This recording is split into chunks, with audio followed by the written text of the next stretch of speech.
بسم اللہ الرحمن الرحیم۔ السلام علیکم محترم ناظرین کرام۔ نبی کائنات صلی اللہ علیہ وآلہ وسلم کا فرمان عالی شان ہے کہ کچھ خوش نصیب لوگ ایسے ہیں کہ جن کے لیے اللہ تعالیٰ کے مقرب ترین نورانی مخلوق فرشتے دعائیں کرتے ہیں، یعنی کچھ بندے ایسے ہیں، ان بندوں کے لیے فرشتے دعائیں کرتے ہیں، اور یہ ان بندوں کے کچھ عملوں کی وجہ سے ہوتا ہے۔ وہ کافی سارے اعمال ہیں جو آپ علیہ الصلوۃ والسلام نے بیان فرمائے ہیں، ان میں سے ایک عمل جو اس صحیح بخاری کی جو روایت ہے، صحیح بخاری میں 3229 نمبر پر پیارے آقا علیہ الصلوۃ والسلام کا فرمان ہے کہ جب بندہ نماز کا انتظار کر رہا ہوتا ہے، بندہ نماز کے لیے کہیں بیٹھا انتظار کر رہا ہے، یا مسجد میں مثال کے طور پہ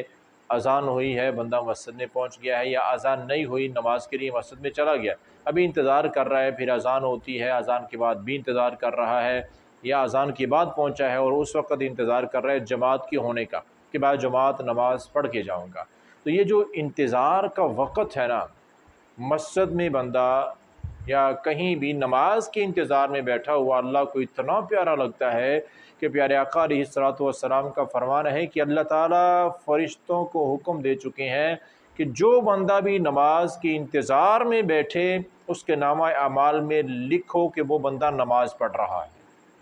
یعنی اس کو نماز پڑھنے کا اجر ملتا رہتا ہے، وہ انتظار کر رہا ہے نماز کا، اور پھر جب نماز با جماعت ادا کرے گا پھر اس کا نماز کا بھی اسے اجر ملے گا پورا پورا۔ اور پھر نبی رحمت صلی اللہ علیہ وسلم کا فرمان ہے کہ جب نماز پڑھ لی جاتی ہے، نماز پڑھنے کے بعد بندہ اپنی جگہ پر مصلی جائے نماز جس جگہ پہ نماز پڑھی ہے، اپنی جگہ پر بندہ جتنی دیر بھی بیٹھا رہے گا اس کے لیے فرشتے دعائیں کرتے رہتے ہیں، 3 طرح کی دعائیں۔ سب سے پہلی دعا تو فرشتے یہ کرتے ہیں کہ یا اللہ اپنے اس بندے پر رحمت نازل فرما، اور دوسری دعا ہوتی ہے کہ یا اللہ اپنے اس بندے کی بخشش فرما، اور تیسری ہوتی ہے کہ یا اللہ اپنے اس بندے کی توبہ قبول فرما۔ رحمت، بخشش اور توبہ، یہ 3 دعائیں ہر اس بندے کے لیے، ہر اس مومن کے لیے فرشتے کرتے ہیں اللہ تعالیٰ کے حکم سے، جو نماز سے فارغ ہو کر نماز کے بعد اپنی نماز کی جگہ پر بیٹھا رہتا ہے، جتنی دیر بھی بیٹھا رہے۔ اور ایک روایت میں نبی رحمت صلی اللہ علیہ وسلم نے اس کو ذرا مشروط کیا ہے، شرط لگائی ہے، یہ فرشتے اس وقت تک بندے کے لیے دعا کرتے رہتے ہیں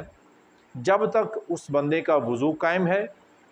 اور دوسری بات جب تک اس بندے کے وہاں بیٹھنے کی وجہ سے کسی دوسرے کو پریشانی نہیں ہے،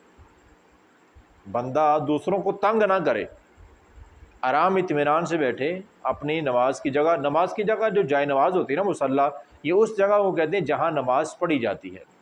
یعنی کہ میں اگر کھڑے ہو کے نماز پڑھ رہا ہوں تو میرے پاؤں کی جگہ سے لے کر جو سجدے تک کی جگہ ہے، یہ ساری کی ساری جگہ میری جائے نماز ہے، میرا مصلی ہے۔ تو یہ جو پاؤں کی جگہ سے لے کر سجدے کی جگہ تک، اس جگہ تک جتنی دیر اس پہ بیٹھے رہیں گے نماز پڑھنے کے بعد اتنی دیر فرشتوں کی دعائیں ملتی رہیں گی، اور اگر اس جگہ کو چھوڑ کے پیچھے ہٹ جاتے ہیں تو پھر ہم اپنی جائے نماز اپنے مصلی سے اٹھ چکے ہیں، اب وہ دعائیں نہیں ہیں۔ تو یہاں اس کا مطلب 3 شرطیں ہوگی: اپنی جائے نماز پر بیٹھے رہنا، باوضو حالت میں رہنا، اور کسی کو تنگی نہ دینا، کسی کو تکلیف نہیں ہے ہماری وجہ سے، تو پھر ہم وہ خوش نصیبوں میں شامل ہو جاتے ہیں جن کے لیے رحمت کے فرشتے دعائیں کرتے ہیں۔ تو اللہ سے دعا ہے اللہ تعالیٰ ہمیں اس طرح کے جو خاص مواقع ہیں ان سے اللہ تعالیٰ ہمیں فائدہ اٹھانے کی توفیق عطا فرمائے۔